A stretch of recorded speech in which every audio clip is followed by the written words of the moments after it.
এক স্বামী তাঁর বাধ্যগত স্ত্রীকে বিদেশ যাওয়ার আগে বলে গেল, আমি বাড়ি না আসা পর্যন্ত আমার বাড়ি থেকে বের হবে না।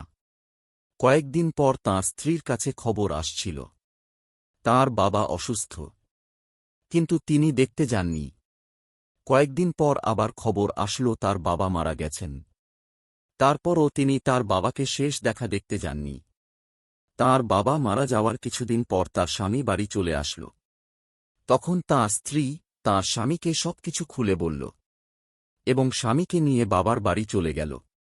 হঠাৎ এক রাতে তাঁর স্ত্রী ঘুমের মধ্যে স্বপ্ন দেখছেন তাঁর বাবা তাঁর কাছে বলতেছে, আমি সুখে আছি, তুমি যদি তোমার স্বামীর আদেশ অমান্য করে আমাকে দেখতে আসতে, তাহলে আমিও সেই পাপের অংশীদার হতাম। ইসলামী এমন বিধান আছে যে স্বামীর অনুমতি ছাড়া ফকিরকে ভিক্ষা দিতে পারবে না। অথচ বর্তমানে অনেক মানুষ আছে স্বামীকে না জানিয়ে স্বামীর সব ভোগ বিলাসিতায় নষ্ট করেন, যেখানে ইচ্ছা সেখানে ঘুরে বেড়ায়। হে আল্লাহ, আপনি আমাদের সকলকে মাফ করুন।